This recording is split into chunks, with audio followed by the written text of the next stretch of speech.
हम्म।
ये class next हमने start किया था module 4 real time operating system.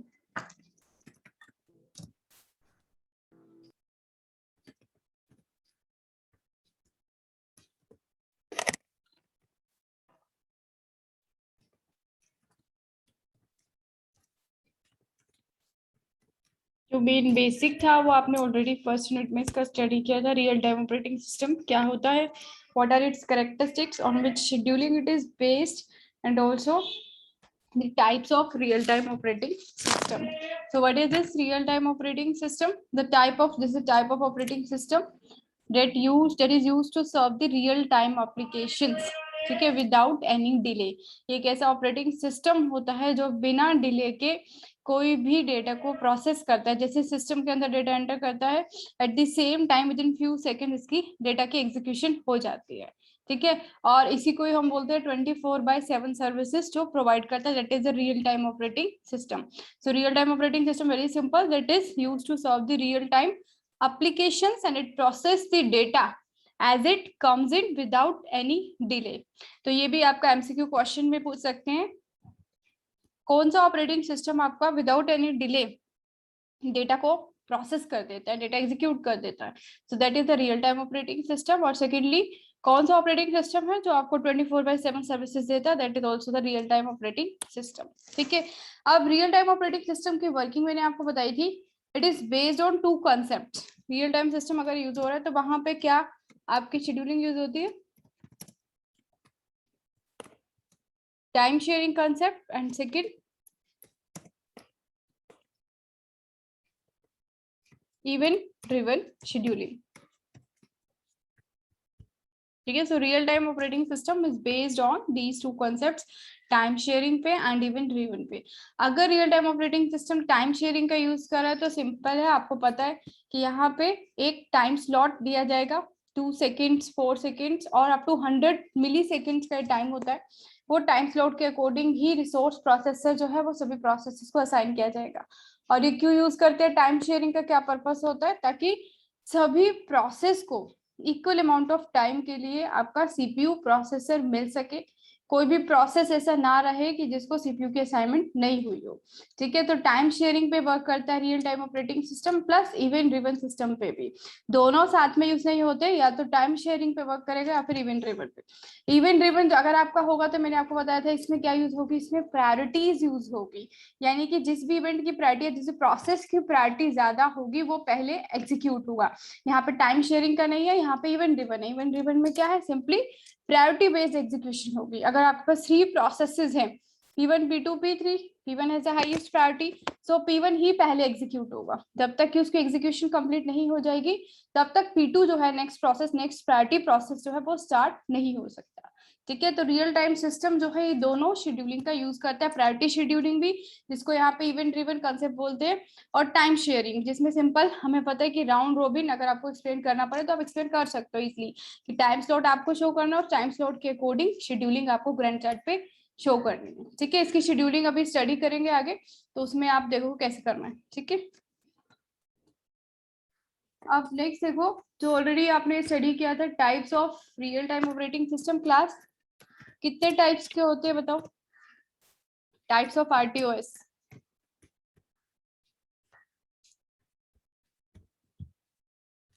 Yes class, types of आरटीओएस.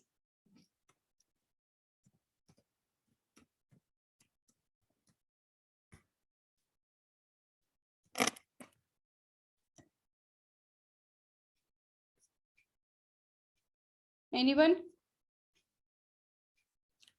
3 types आपने स्टडी किया था.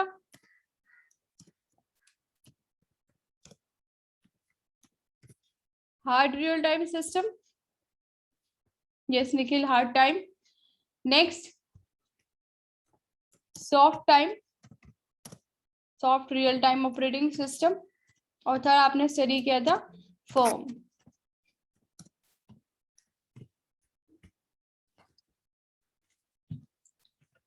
So these are the 3 types of real time system, operating system: hard real time, soft real time and firm real time. तीनों में difference क्या है ये आपको बताया था, नाम से ही आपको ये पता चल जाएगा डिफरेंस क्या है. हार्ड रियल टाइम, अब रियल टाइम ऑपरेटिंग सिस्टम की एक चीज और होती है, रियल टाइम ऑपरेटिंग सिस्टम में हमेशा किसी भी प्रोसेस के साथ या उसके एग्जीक्यूशन के साथ डेडलाइन असाइंड होती है. हर एक प्रोसेस को एक डेडलाइन असाइन होती है. ठीक है, डेडलाइन हमें पता है, डेडलाइन क्या है, वो टाइम पीरियड होता है जिस टाइम तक किसी भी प्रोसेस को अपनी एग्जीक्यूशन को कंप्लीट करना है. सो real time operating system always work based on the concept of deadline. Each process in the real time operating system has assigned a deadline and it has to complete its execution within the assigned deadline. ठीक है, तो इसी के according, deadline के according ये 3 type से आपको मैंने पहले भी बताया था real time operating system. First of all hard RTOS. अगर hard real time system use होता है तो उस टाइम पे डेडलाइन जो होती है that is to be followed strictly. Strictly का मतलब हमें पता है कि अगर आपका प्रोसेस P1 है, P1 की कोई डेडलाइन है that it need to complete it execution within 4 second, तो उस 4 सेकेंड के अंदर ही इसकी एग्जीक्यूशन होनी चाहिए. ठीक है। If the system is hard then this deadline, जो भी हम प्रोसेस को असाइन करते हैं वो स्ट्रिक्टली फॉलो होनी चाहिए, वो उसके अंदर उसकी एग्जीक्यूशन हो जानी चाहिए। सॉफ्ट रियल टाइम, ये देखो नाम से ये सॉफ्ट रियल टाइम, यानी कि यहाँ पे जो डेडलाइन है वो सॉफ्टली हैंडल्ड होती है। सॉफ्टली हैंडल होती है मतलब डेडलाइन तो होगी ही होगी हर एक प्रोसेस के साथ। जैसे यही प्रोसेस है P1, अब P1 की डेडलाइन है सपोज 5 सेकेंड और ये सॉफ्ट रियल टाइम सिस्टम है, ठीक है। तो अब जैसे ही ये एग्जीक्यूट होगा, मे बी इसकी एग्जीक्यूशन इस टाइम पे हो जाए 5 सेकेंड पे, या फिर ये हो सकता है कि 5 सेकेंड के बाद इसकी एग्जीक्यूशन हो। सॉफ्ट रियल टाइम का मतलब क्या है कि स्ट्रिक्टली नहीं होता कि आपको उसी डेडलाइन में ही उस प्रोसेस की एग्जीक्यूशन करनी है। वो प्रोसेस अपने एग्जीक्यूशन के लिए जितना टाइम उसको गिवन है, जितनी डेडलाइन उसकी असाइंड है, उससे ज्यादा भी ले सकता है, ठीक है। और अगर ऐसा होता है, यानी कि डेडलाइन से ज्यादा कोई प्रोसेस टाइम लेता है सॉफ्ट रियल टाइम में, तो उसका उस प्रोडक्ट की क्वालिटी पे या फिर किसी और फैक्टर पे कोई भी इफेक्ट नहीं होता है, ठीक है। सॉफ्ट रियल टाइम में क्या है कि जो डेडलाइन हमने असाइन की है उसमें भी उसकी एग्जीक्यूशन हो सकती है और फिर उसके बाद भी हो सकती है। उसके बाद अगर किसी प्रोसेस की एग्जीक्यूशन होती है तो वो एक्सेप्टेबल होती है और वहां पे उसका किसी भी फैक्टर पे, सिस्टम के किसी भी फैक्टर पे कोई लार्ज इफेक्ट नहीं होता है, जो कि एक्सेप्टेबल है, ठीक है। लास्ट है फॉर्म। फॉर्म में भी डेडलाइन है, डेडलाइन तीनों में ही है। रियल टाइम में हर एक प्रोसेस के साथ होगी ही डेडलाइन। तो यहाँ पे फॉर्म में क्या है, प्रोसेस P1 को सपोज 6 सेकेंड डेडलाइन असाइन की गई। अब प्रोसेस P1 की एग्जीक्यूशन सेम, या तो 6 सेकेंड में हो जाएगी, दैट विल बी गुड, या फिर 6 सेकेंड के बाद होगी।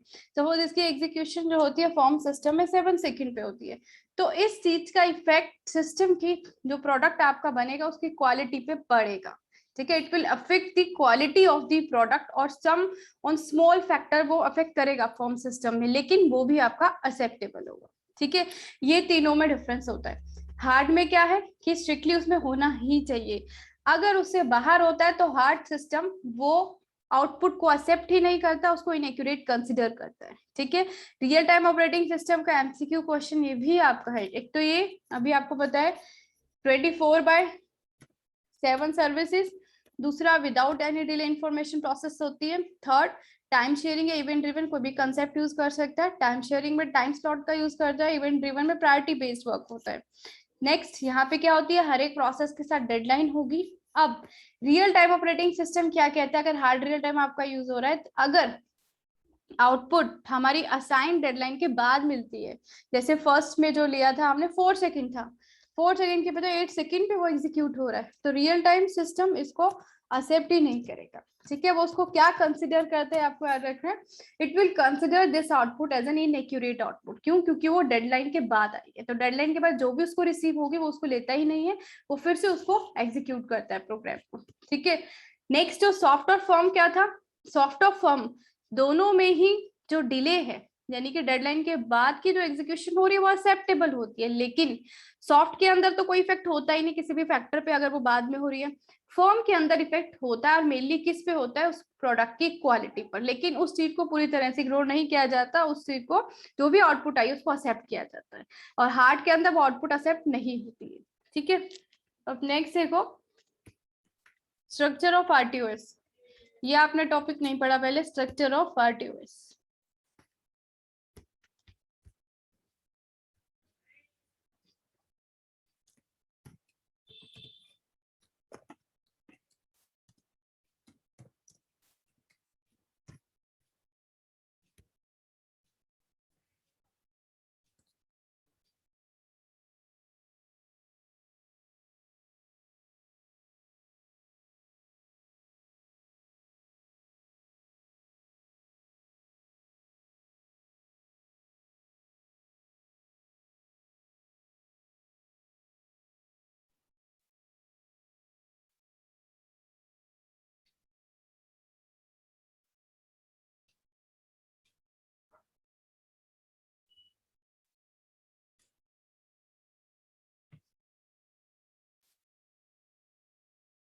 This is the structure of RTOS, ठीक है।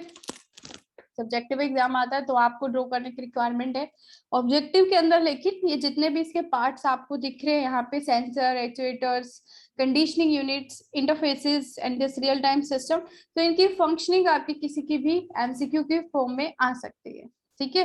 तो this the structure of real time system. Mainly कितने कंपोनेंट्स हैं यहाँ पे? 7 components are there in this real time operating system. First component देखो यहाँ पे, first component is the sensor. Sensor का हम सबको पता है, सेंसर क्या काम करते हैं class? What is the working of sensors? Sensors क्या करेंगे? जो भी एनवायरमेंट है, बाहर का एनवायरमेंट जो होता है, उससे इनपुट लेते हैं। वो इनपुट किस फॉर्म में होती है? वो फिजिकल फॉर्म में होती है, फिजिकल इवेंट की फॉर्म में होती है। ठीक है। सो सेंसर्स का क्या टास्क होता है? First of all it take the input from the external environment that is in the form of physical characteristics और physical event and then convert these events into the signals. किस type के signals में वो convert कर देता है? Electrical signals में। ठीक है। सेंसर और एक्चुएटर का मेनली डिफरेंस याद रखना है एमसीक्यू के लिए। सेंसर क्या है? बाहर से लेगा इनपुट, फिजिकल फॉर्म में होती है जो, और उसको कन्वर्ट करेगा इलेक्ट्रिकल फॉर्म में, इलेक्ट्रिकल सिग्नल्स में। क्यों कन्वर्ट करेगा? ताकि उसकी आगे फर्दर प्रोसेसिंग की जाए। आपका जो सिस्टम है आपको पता है वो किस फॉर्म में इंफॉर्मेशन को प्रोसेस करता है, वो डिजिटल फॉर्म में इंफॉर्मेशन को प्रोसेस करता है। ठीक है। अब यहाँ पे देखो नेक्स्ट एक्चुएटर, मेन इनका डिफरेंस आपको याद रखना है। एक्चुएटर क्या है? इससे बिल्कुल अपोजिट है। सेंसर्स की इनपुट आपको दिख रही होगी, सिस्टम में जा रही है। सेंसर के बाद यहाँ पे कंडीशनिंग यूनिट यूज हो रही है, input conditioning unit and output conditioning unit. Conditioning unit क्या होती है? सिग्नल कंडीशनिंग आपने सुना है कभी? What is signal conditioning? अभी जो आपको मेन पता है, जैसे आपका जो कंप्यूटर है वो डेटा को कैसे प्रोसेस करता है? एक डिजिटल फॉर्म में, बाइनरी फॉर्म में, 0101। तो यहाँ पे क्या होगा? सबसे पहले सेंसर्स जो होंगे वो इनपुट लेंगे, उस इनपुट को वो इलेक्ट्रिकल सिग्नल में कन्वर्ट कर देंगे। उसके बाद जो ये इनपुट कंडीशनिंग यूनिट होती है, इसको हम सिग्नल कंडीशनर भी बोलते हैं, जो किसका काम करती है? That is used to perform the process of data acquisition. Data acquisition मतलब simple, the process of acquiring data from the input, यानी कि जो भी आपकी इनपुट जा रही है वहां से डेटा एक्वायर करना। यानी कि सेंसर्स ने जिस पर्पस के लिए ये बनाया गया है सिस्टम, जैसे सपोज ये आपका वो ये एटीएम है, तो उस पर्पस के लिए सिस्टम बनाया। सेंसर सिंपली आउटसाइड एनवायरनमेंट से इनपुट लेगा, उसके बाद इनपुट कंडीशनिंग यूनिट क्या करेगी? सिंपल सिग्नल कंडीशनिंग का काम करेगी, यानी कि डेटा को एक्वायर करेगी। डेटा एक्विजिशन इसका वर्क होता है। जो भी यहाँ पे इनपुट आएगी उससे जो रिक्वायर्ड डेटा है, जो प्रोसेस करना है सिस्टम को, उसको एक्वायर करती है। आफ्टर दैट वो डेटा कहाँ जाता है? इनपुट इंटरफेस पे। इनपुट इंटरफेस सिंपल है, दैट इज इंटरफेस है that is used to provide the interface between this input conditioning unit and the system. System क्या करेगा? उस डेटा को प्रोसेस करेगा। जो रियल टाइम सिस्टम यहाँ पे लिखा है, जब उस एक्सटर्नल डेटा की कन्वर्जन हो जाएगी एक फॉर्म में जो कि सिस्टम प्रोसेस कर सकता है, तो वो कहाँ चला जाएगा आपका? इसके पास, इस पार्ट के पास, real time system processing part के पास। तो इनपुट इंटरफेस की हेल्प से यहाँ गया डेटा, आपका प्रोसेस हुआ, जो भी पर्पस था उसका वो सर्व हुआ। उसके बाद जो आउटपुट होगी with the help of this interface, output interface simply output provide करेगा यूजर को, लेकिन डायरेक्टली नहीं। आउटपुट इंटरफेस से वो आउटपुट पहले कहाँ जाएगी? आपकी आउटपुट कंडीशनिंग यूनिट। अब ये कंडीशनिंग यूनिट फिर से वही काम करेगी कि जो भी आउटपुट इसको रिसीव होगी उसमें से जो भी एसेंशियल डेटा होगा, रिक्वायर्ड डेटा होगा जो कि यूजर को चाहिए, उसको एक्सट्रैक्ट करेगा। आफ्टर दैट वो डेटा वो किसको दे देगा? एक्चुएटर को दे देगा। ठीक है। अब एक्चुएटर क्या करेगा? सेंसर का अपोजिट फॉर्म, यानी कि अब जो इसको इन्फॉर्मेशन मिली है वो किस फॉर्म में होगी? इलेक्ट्रिकल फॉर्म में होगी, इलेक्ट्रिकल सिग्नल्स की फॉर्म में होगी। आफ्टर दैट एक्चुएटर क्या करेगा? यूजर को देने के लिए उस फॉर्म को, उस इलेक्ट्रिकल सिग्नल्स को सिंपल फिजिकल फॉर्म में कन्वर्ट कर देगा। ठीक है। तो ये रियल टाइम सिस्टम की वर्किंग होती है और इसका स्ट्रक्चर होता है, जिसमें आपको ये पार्ट्स एक्सप्लेन करने हैं। ये आपके नोट्स में, नोट्स पढ़ना, उसमें सारा दिया हुआ है। So again first of all sensor that is used to convert the physical event, ठीक है, और input taken from the external environment into the electrical signals. ठीक है। After that this data goes to the input conditioning unit. Input conditioning unit क्या करेगी? Data acquisition का काम करेगी। डेटा एक्विजिशन मतलब जो भी रिक्वायर्ड डेटा होगा उसको वो एक्सट्रैक्ट करेगी from the input receive by sensor. ठीक है। आफ्टर दैट वो इनपुट किसके पास जाएगी? इनपुट इंटरफेस के पास। इनपुट इंटरफेस क्या कर रहा है? सिंपली इंटरफेस का काम कर रहा है। और इसका और वर्क क्या होता है यहाँ पे देखो। First of all Here is the input interface. Main जो इसका टास्क है वो क्या करती है, interface unit digital to analog convert करती है सिग्नल्स को और एनालॉग टू डिजिटल। तो इनपुट इंटरफेस आपका एनालॉग सिग्नल को डिजिटल में कन्वर्ट करेगी। जो अभी आपको बताया था कि जो आपका सिस्टम है वो डिजिटल फॉर्म में डेटा प्रोसेस करता है। तो इनपुट इंटरफेस का काम क्या है यहाँ पे, to convert the analog data into the digital form. Digital में कन्वर्ट होने के बाद वो डेटा आपका सिस्टम में प्रोसेस होगा। आफ्टर दिस प्रोसेसिंग डेटा कहाँ आ जाएगा, आउटपुट इंटरफेस के पास। अब आउटपुट इंटरफेस इससे अपोजिट काम करेगी, क्या कि जो डेटा इसको रिसीव होगा डिजिटल फॉर्म में होगा, सिंपली उस डिजिटल फॉर्म को एनालॉग में कन्वर्ट कर देगी। आफ्टर दैट वो एनालॉग फॉर्म में डेटा कहाँ जाएगा, आउटपुट कंडीशनिंग यूनिट के पास। आउटपुट कंडीशनिंग यूनिट क्या करेगी, सिंपली वहां से जो भी रिक्वायर्ड डेटा है that is necessary for the users उसको एक्सट्रैक्ट करेगी और उस डेटा को वो किसके पास भेजेगी, एक्चुएटर्स के पास। एक्चुएटर अब क्या करेगी, उस एनालॉग फॉर्म को यानी इलेक्ट्रिकल फॉर्म को कन्वर्ट कर देगी सिंपली फिजिकल फॉर्म में, ताकि यूजर्स जो है उसको अंडरस्टैंड कर सके। तो सेंसर जो होगा सिंपली इनपुट लेके सिस्टम को देगा और एक्चुएटर सिस्टम से आउटपुट लेके यूजर को देगा। ठीक है, तो एमसीक्यू के लिए सभी कंपोनेंट्स के जो फंक्शन है वो आप अच्छे से पढ़ लेना, कौन क्या काम करेगा। ठीक है, अब नेक्स्ट देखो, स्ट्रक्चर था आपका स्ट्रक्चर ऑफ आरटीओएस। नेक्स्ट अभी मैं आपको बताऊंगी प्रायोरिटी इनहेरिटेंस प्रोटोकॉल। उससे पहले ये जो कैरेक्टरिस्टिक्स है ये देखो, ये ऑलरेडी पहले पढ़ चुके हैं हम फर्स्ट यूनिट में। टाइम कांस्टेंट अभी पता है, रियल टाइम सिस्टम में डेडलाइन हर एक प्रोसेस के साथ एसोसिएटेड होती है और उसको फॉलो करना होता है according to the types, hard है, फर्म है या फिर सॉफ्ट है। करेक्टनेस में क्या है कि रियल टाइम सिस्टम जो होता है फर्स्ट ऑफ ऑल अगर डेडलाइन से बाहर कोई रिजल्ट दे रहा है तो वो उस आउटपुट को कंसिडर ही नहीं करता। वो किस आउटपुट को करेक्ट कहता है, जो कि with in that particular deadline उसको मिलती है। एम्बेडेड, ये भी हमने डिस्कस किया था, रियल टाइम सिस्टम जो होते हैं मेनली एम्बेडेड सिस्टम के लिए यूज किए जाते हैं। एम्बेडेड सिस्टम के लिए मतलब जैसे कि जो इनका एक स्पेसिफिक पर्पस हो। रियल टाइम सिस्टम ऐसा नहीं है कि जो जनरल पर्पस के लिए आपका यूज हो रहा है, स्पेसिफिक फंक्शनलिटी है किसी भी अगर फंक्शन की तो उसको आप एम्बेडेड सिस्टम कह रहे हो। वहां पे कौन सा कॉन्सेप्ट यूज होता है आपका, रियल टाइम का। ठीक है, जैसे कार में है आपका जीपीएस, पहले भी बताया था, और एटीएम मशीन्स हैं, ये सब आपकी एम्बेडेड सिस्टम्स होती हैं जो कि एक लार्ज सिस्टम का पार्ट होती है। नेक्स्ट सेफ्टी भी यहाँ पे एक इम्पोर्टेंट कॉन्सेप्ट है। कंकरेंसी सिंपल है, सेवरल प्रोसेसेस एक साथ एग्जीक्यूट करते हैं। क्यों करते हैं क्लास, किस टाइप की प्रोसेसिंग यहाँ पे यूज होती है। कंकरेंसी मतलब पैरेलल एग्जीक्यूशन, आपने मल्टी प्रोसेसिंग में पढ़ा है, मल्टी प्रोसेसिंग में मल्टीपल प्रोग्राम्स पैरेलली एग्जीक्यूट करते हैं। तो रियल टाइम सिस्टम का एक और आपका एक क्वेश्चन है एमसीक्यू, यहाँ पे आपकी सिमेट्रिक मल्टी प्रोसेसिंग यूज होती है। ठीक है, that's why it provide the concept of concurrency, it uses the concept of symmetric multi processing. Next distributed simple है, यहाँ पे आपका इसके डिफरेंट जितनी भी इसके पार्ट्स होंगे सभी अपना ओन वर्क कर सकते हैं, उनके पास अपने ओन रिसोर्सेज अवेलेबल होते हैं और इसके कंपोनेंट्स डिफरेंट लोकेशंस पे डिस्ट्रीब्यूट किए जाते हैं। ठीक है, स्टेबिलिटी, सिस्टम इज स्टेबल मतलब आप कब कहोगे, सिंपल, डिले नहीं है यहाँ पे, और जो भी हम टास्क या इनपुट इसको दे रहे हैं सिस्टम को वो विद इन द डेडलाइन और with in the time few seconds हमको आउटपुट इसकी रिसीव हो जाती है। ठीक है, मेन इसी पर्पस के लिए बनाया जाता है। तो ये कैरेक्टरिस्टिक्स है सभी जिसमें से कि एमसीक्यू आपके आ सकते हैं। तो यहाँ पे भी मेन यही है, डेडलाइन फॉलो होनी चाहिए, डेडलाइन से बाहर आउटपुट है तो इनएक्यूरेट है। और third, symmetric multi processing real time use करता है। एंड फोर्थ मेन इज कि कौन से सिस्टम के लिए यूज होता है, एम्बेडेड सिस्टम के लिए जिनकी अपनी एक स्पेसिफिक फंक्शनलिटी होती है। ठीक है, उससे पहले कंपोनेंट्स भी पढ़ने आपको इस यूनिट में, जो फर्स्ट में भी पढ़ा था। 6 कंपोनेंट्स जो है यहाँ पे सभी के सारे ये पढ़ने हैं। ये हमने डिस्कस किया था आई थिंक लास्ट क्लास में। शेड्यूलर है, सिंपली शेड्यूलिंग के लिए यूज किया जाएगा। लाइब्रेरी है, लाइब्रेरी में जितने भी आपके फंक्शंस रिक्वायर्ड होंगे फॉर द प्रोसेस एग्जीक्यूशन वो सभी अवेलेबल होते हैं। फास्ट डिस्पैच, लेटेंसी मतलब जो भी आपका डेटा ट्रांसमिट हो रहा है from one node to the another, उसको ट्रांसमिशन में उसका कोई भी डिले नहीं होना चाहिए। फास्ट डिस्पैच लेटेंसी मतलब कि फ्यू सेकंड्स में ही वो डेटा आपका ट्रैवल होना चाहिए ओवर दी नेटवर्क।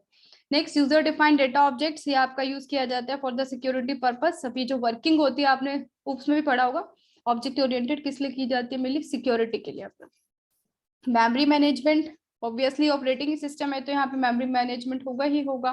कब किस प्रोसेस को मेमोरी देनी है, कितनी मेमोरी देनी है, प्रोसेस का स्टेटस क्या है, मेमोरी स्टेटस, वो सभी नॉलेज आपके यहाँ पे मेमोरी मैनेजमेंट पार्ट पे रहती है, ठीक है।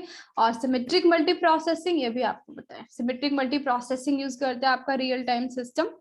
और क्लास सिमेट्रिक मल्टी प्रोसेसिंग क्या होती है बताओ,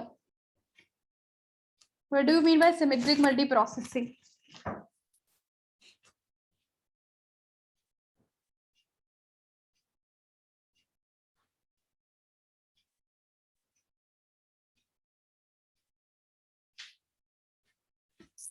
सिमेट्री मतलब same, in this all the processor work on the same type of task, जितने भी प्रोसेसर यूज होते हैं उन सभी को एक ही तरह की टास्क असाइन की जाती है, and all these processor works with the same type of operating system, ठीक है।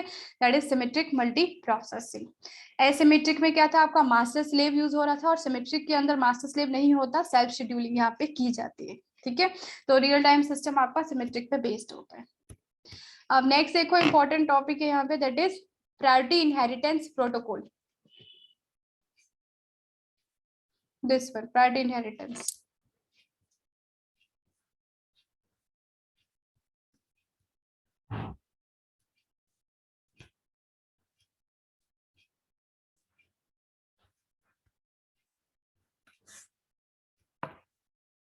First of all, priority inheritance क्या है अभी बताया आपको, protocol. It is a protocol that is used to solve the problem of priority inversion.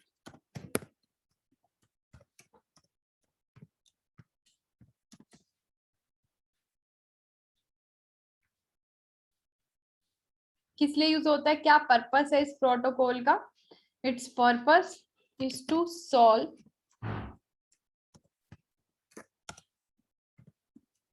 the priority inversion problem, ठीक है। Priority inversion problem पहले भी मैंने बताया था आपको क्या होती है। Can anyone of you tell me priority inversion क्या है?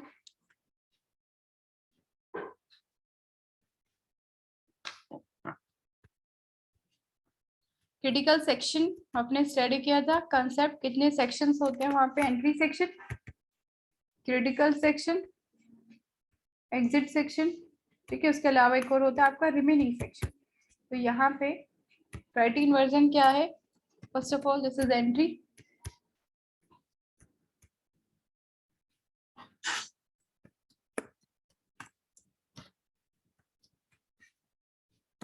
Critical section and this is the exit section, ठीक है। अब सपोज प्रोसेस P1 जो है राइट नाउ वो एग्जीक्यूट हो रहा है क्रिटिकल सेक्शन में, अभी एट प्रेजेंट कोई प्रोसेस नहीं था क्रिटिकल सेक्शन जो एक्सेस कर रहा हो, तो P1 ने चेक किया, P1 ने सिंपली एंट्री ली और क्रिटिकल सेक्शन में पहुंच गया, ठीक है। अब सपोज सिस्टम में एक न्यू प्रोसेस आता है P2, ओके।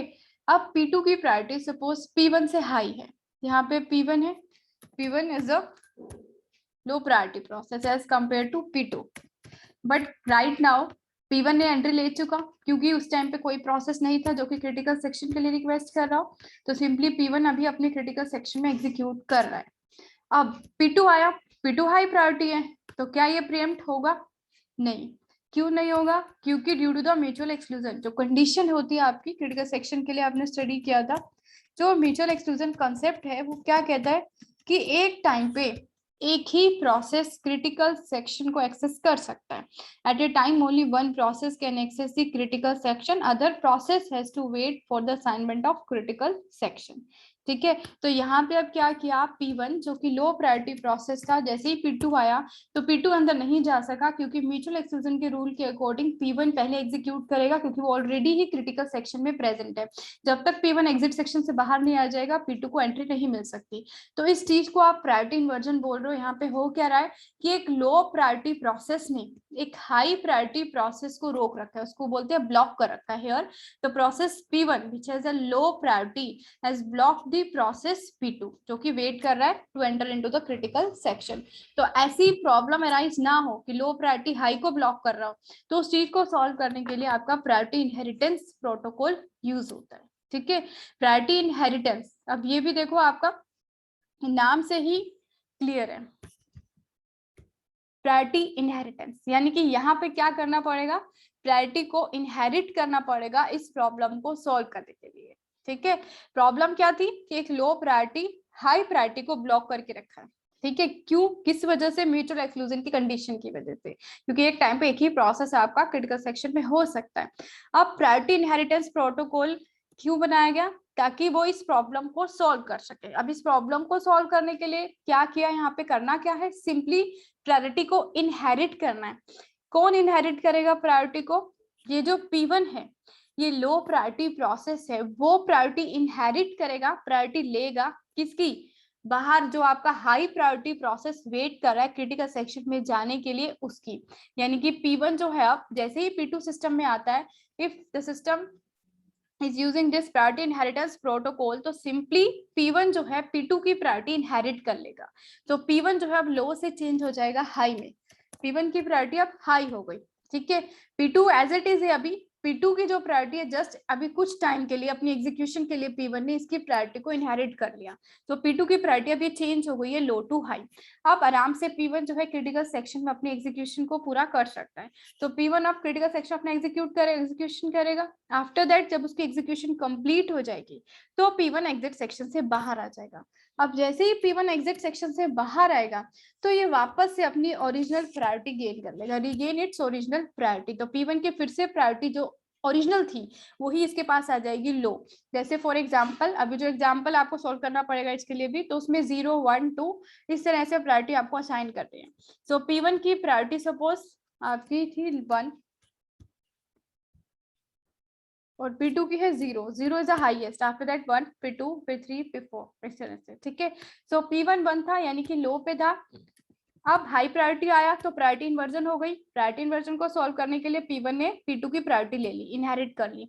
P2 की प्रायोरिटी कितनी थी 0, तो अब P1 की प्रायोरिटी चेंज हो गई 1 to 0, 1 से 0। अब P1 जब बाहर आ जाएगा, एग्जिट हो जाएगा, तो उसके बाद वापस से उसकी प्रायोरिटी फिर से 1 हो जाएगी, वो जो ओरिजिनल थी उसकी इनिशियली वो उसको मिल जाएगी।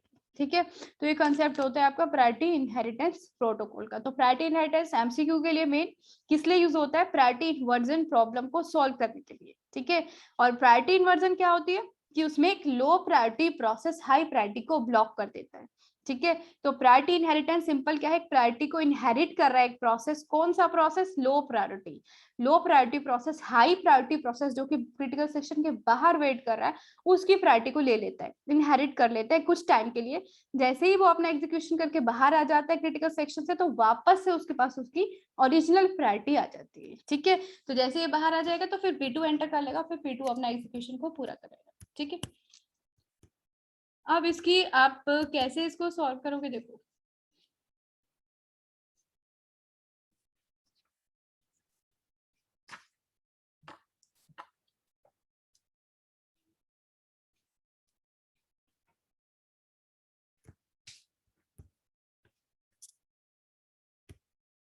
because there are 3 jobs or 3 tasks in the system to execute, J1 J2 J3। ठीक है, अब यहाँ पे इसके लिए क्या क्या इनको असाइन होगा, इनिशियली इनकी प्रायोरिटीज, और इनको असाइन होगा इनका रिलीज टाइम।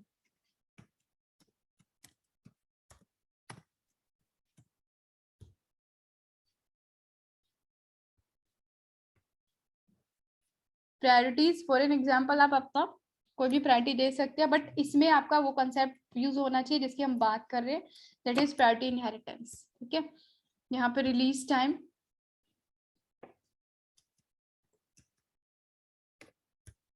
ठीक है, आपको पता है प्रायोरिटी मतलब 1 जो है यहाँ पे that is the highest priority, यानी कि J1 जो है वो हाई प्रायोरिटी प्रोसेस है, उसके बाद J2 की प्रायोरिटी है, उसके बाद J3 की है।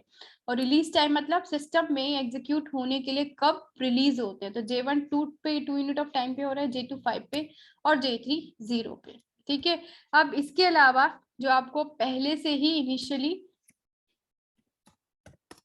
यूज करना है that is job execution.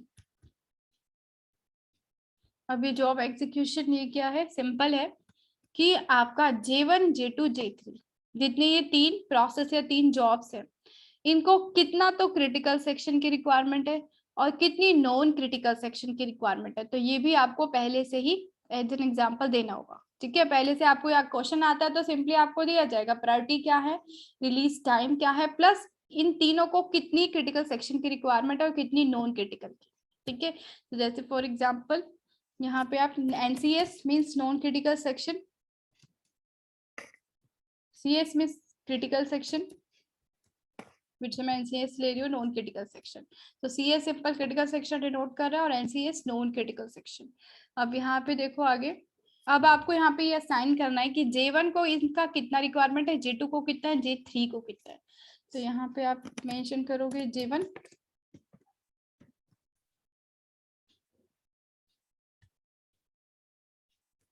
J2 and J3। Now just note down the values, कितनी यूनिट ऑफ टाइम की इनको रिक्वायरमेंट है। ठीक है, तो यहाँ पे सपोज 1,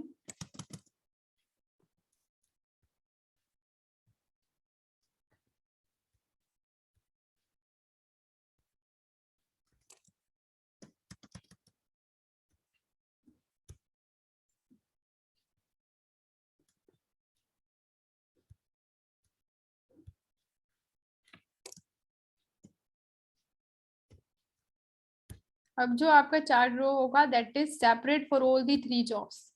जैसे हम अभी तक कर रहे थे उसमें एक एक रैंक चार्ट था जिसमें हमने सबके लिए शो किया था। प्रायोरिटी इनहेरिटेंस में आपको हर एक के लिए अलग शो करना है जितनी भी जॉब्स है। ठीक है, अब ये क्या है इनकी रिक्वायरमेंट्स। जो J1 जॉब है उसको नॉन क्रिटिकल सेक्शन 2 चाहिए, देखो एक बार यहाँ पे चाहिए एक बार यहाँ पे चाहिए, क्रिटिकल सेक्शन 1 चाहिए। ठीक है, ऐसे ही J2 है, J2 को 1 टाइम एनसीएस की रिक्वायरमेंट है नॉन क्रिटिकल सेक्शन की, जो कि उसको 5 यूनिट ऑफ टाइम के लिए चाहिए। J3 जो है उसको पहले एनसीएस चाहिए, फिर उसको क्रिटिकल सेक्शन चाहिए 3 यूनिट ऑफ टाइम के लिए, और फिर उसको एनसीएस चाहिए। अब ये जो इसकी प्रोसेसिंग होगी ग्रैंड चार्ट पे जो हम शो करेंगे वो इसी सीक्वेंस में होगा। ऐसा नहीं होगा कि आप पहले उसको क्रिटिकल सेक्शन दे रहे हो उसके बाद आपका एनसीएस दिया जा रहा है। No, first of all J1 की अगर बारी आती है तो पहले उसको एनसीएस ही मिलेगा 1 यूनिट के लिए, फिर उसको सीएस मिलेगा, क्रिटिकल सेक्शन मिलेगा 1 यूनिट के लिए, और फिर उसको अगेन एनसीएस मिलेगा, तब उसकी एग्जीक्यूशन कंप्लीट हो जाएगी। ये क्या है, जॉब एग्जीक्यूशन टाइम पूरा जो इसको चाहिए जॉब्स को। ऐसे ही J2 है, J2 को बस एक ही बार एनसीएस की रिक्वायरमेंट होगी जो कि 5 यूनिट ऑफ टाइम के लिए होगा, उसके बाद ना तो उसे सीएस में जाना है ना ही फिर से उसको एनसीएस यूज करना है।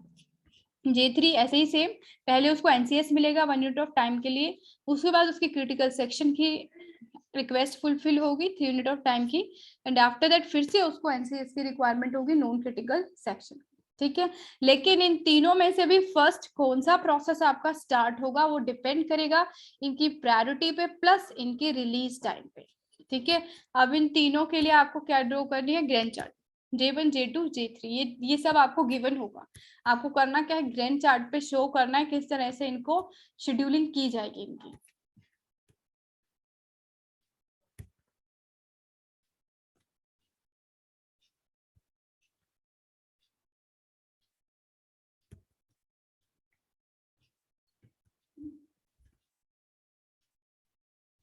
ये 3 लाइंस जो मैंने ड्रॉ किए तीनों जॉब्स के लिए, J1 J2 J3 के लिए।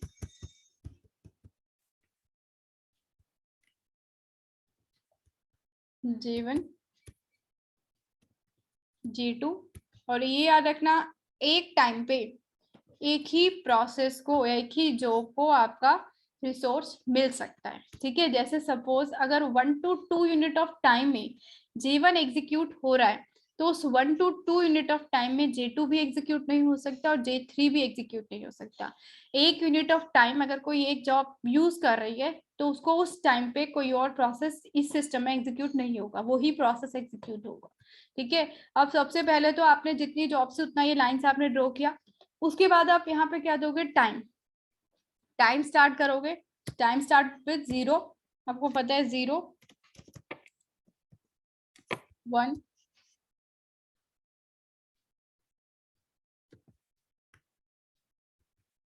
ये आपका एग्जाम्पल कंप्लीट कल ही होगा, अभी टाइम अप होने वाला है। अभी हमें करना क्या है, यहाँ पे जस्ट ये नंबरिंग देनी है जो आप पहले भी दिया था 4 या 2 के डिफरेंस पे लोगे तो आपका हो जाएगा 10,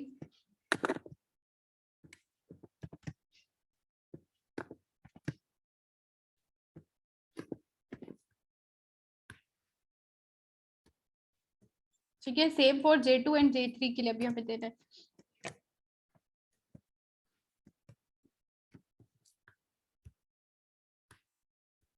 ठीक है, इसको आगे फिर कल ही कंटिन्यू करते हैं, अब टाइम अब आपका 1 मिनट है। सो प्रायोरिटी इनहेरिटेंस क्लियर है, मेन है क्या उसका मोटिव, प्रायोरिटी इन्वर्जन